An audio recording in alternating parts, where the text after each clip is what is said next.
নমস্কার, আমি তিরঞ্জন টিএসএলএম নিউজে আপনাদের স্বাগত। আমাদের বিশেষ অনুষ্ঠান তুমি বলবে আমি শুনবো।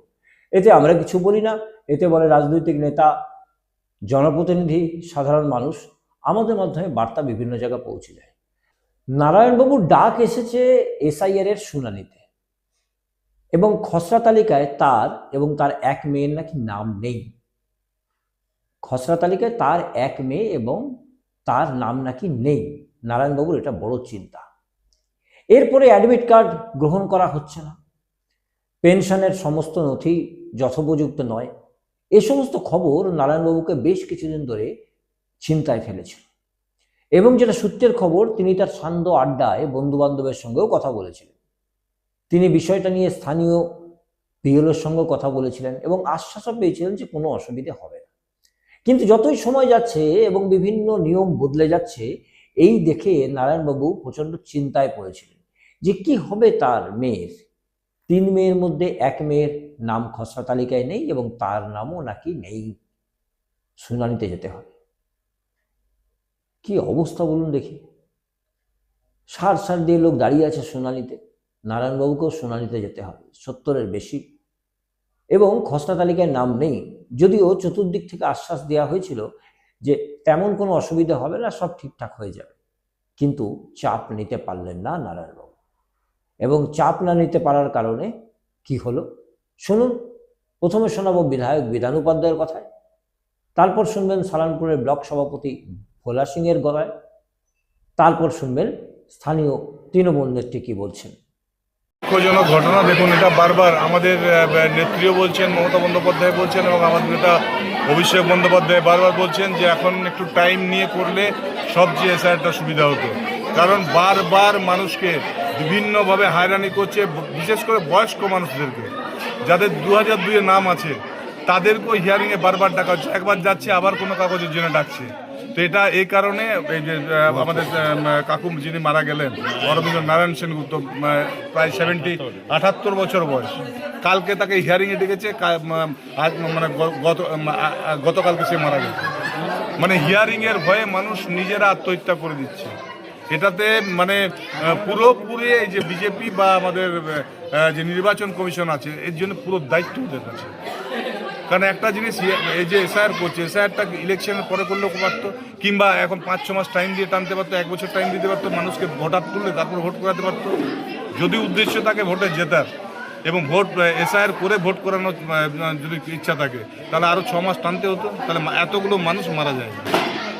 মানে প্রতিটি মানুষ ভয় খেয়ে গেছে একদম সত্যিকার। প্রতিটি মানুষ, আমি যেখানে ঘুরছি আমি সেখানে যাচ্ছি, অনেক মহিলারা জিজ্ঞাসা করছে আমার নাম নেই, আমাকে কি বাড়ি বার করে দেবে বিভিন্ন জায়গায়। এটা যে মারা গেছে, এটা পুরো দায়িত্ব কিন্তু নির্বাচন কমিশনের নেওয়া উচিত। ঘটনাটা বহুত দুঃখজনক আছে। মানুষ চাপে মারা যাচ্ছে। মানুষ এই যে এসআইআর এর জন্য কিছু সময় দেওয়া দরকার ছিল এই বিজেপি গভর্নমেন্টকে, চাই ইলেকশন কমিশনকে। এরা চাপ দিয়ে মানুষকে, মানে ধরুন কালকে ওর ছিল হিয়ারিংয়ে, আজকেও ফাঁসি লাগিয়ে নিল। 78 বছর বয়স ছিল ওর। তো মানুষকে এই জিনিসটা বুঝতে হবে, মানুষ মানে এসআইআরটা না সময় দিয়ে, মানে 1 মাস 2 মাস সময় দিয়ে চাপে বিএলওরা মারা যাচ্ছে। মানে যেই রকম পরিস্থিতিতে করতে চাইছে, মানুষকে হ্যাকেল করছে, লাইনে লাগাচ্ছে। আপনি লাইনে দেখে আসুন আমাদের বিডিও অফিসে, এই বিজেপি নেতাগুলো এসে এসে বড় বড় ভাষণ মারছে না, যে ওর বাড়িতে দেখুক কি পরিস্থিতি হয়েছে, যে মারা গেছে, ওইটা দেখার দরকার আছে মানুষকে। এই যে বাউতলাবাজি ঘুরে বেড়াচ্ছে না, মানুষ একে ভোটে জবাব দিবে। এই বিজেপি নেতাদেরকে যতই করিনি, এখানে জিতবে বিধান উপাধ্যায়, জিতবে দিদি, এটা মাথাতে রেখে নিতে হবে ওদেরকে। আর কতটা কাটুক ও দেখে নিয়েছি, কাটুক, আর কতটা মানুষকে মারতে পারে ওরা। আর এটা নিয়ে এফআইআরও করার দরকার আছে এই বিজেপির নেতার এগেস্টে, বিজেপির মানে যে ইলেকশন কমিশন এজেন্টের একদম করার দরকার আছে। ভদ্রলোক জবের থেকেই মানে খসড়া লিস্টে নাম এসছে, উনি খুব টেনশনে ছিলেন। কালকে ওনার হিয়ারিং আছে, কিন্তু ওনাকে আমরা সবাই বুঝিয়েছিলাম যে এত টেনশনের কোনো জায়গা নেই। কিন্তু টেনশন যদি উনি নিজের থেকে করেন, কেউ তো এটা বোঝাতে পারে না। ওনার মাথায় ঢুকেই ছিল যে আমার কি হবে, আমার কি হবে। এই জন্যে হয়তো সেই টেনশনেই উনি এইটা চাপটা নিতে পারেননি, যার জন্য উনি আজকের এই কাজ করতে বাধ্য হয়েছেন।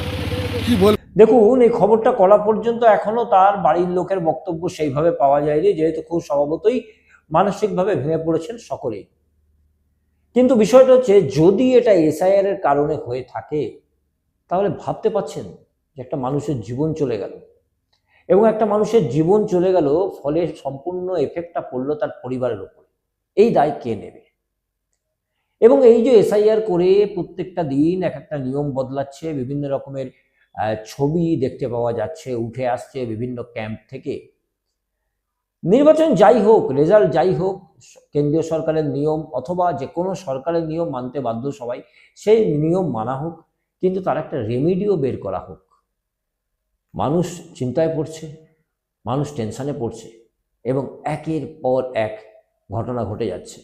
সেই ঘটনা নিয়ে রাজনৈতিক তরজাও শুরু হচ্ছে, শাসক দল বিরোধীদের মধ্যে বিভিন্ন রকমের তরজা হচ্ছে, বিভিন্ন রকমের আন্দোলন হচ্ছে, ঘেরাও হচ্ছে। কখনো ফর্ম 7 নেওয়া হবে না, কখনো ফর্ম 6 নিয়ে সমস্যা, কখনো এসআইআর নাম নিয়ে সমস্যা, কখনো 2002-এর তার লিস্টে নাম ছিল কিনা, আবার 2002-এর লিস্টে নাম থাকলেও তার ছেলের যদি 2002-এর লিস্টে নাম না থাকে, সেখানে আবার হিয়ারিং হচ্ছে, অন্য রকমের সমস্ত নাম আসছে। ওই এআইটিআই কৃষক প্রযুক্তি ব্যবহার করে বাংলা নামকে ঠিকভাবে নিতে পারছে না, সেখানে নাম পরিবর্তন হয়ে যাচ্ছে, আবার শুনানি হচ্ছে, আবার হিয়ারিংয়ে ডাকা হচ্ছে, নোটিশ আসছে, একটা অদ্ভুত পরিস্থিতি তৈরি হয়েছে। সে যাই হোক, এ নিয়ে আমাদের বক্তব্য নেই যে সরকারের নিয়ম সবাইকে মানতে হবে, কেন্দ্রীয় সরকারের নিয়ম, রাজ্য সরকারের নিয়ম সবাইকে মানতে হবে। কিন্তু এই যে মানুষের প্রাণগুলো যাচ্ছে, যদি এসআইআর এর কারণে এই বলি হয়, তাহলে তার দায়িত্ব নেবে কে? কমেন্টস করতে পারেন আমাদের ইনবক্সে।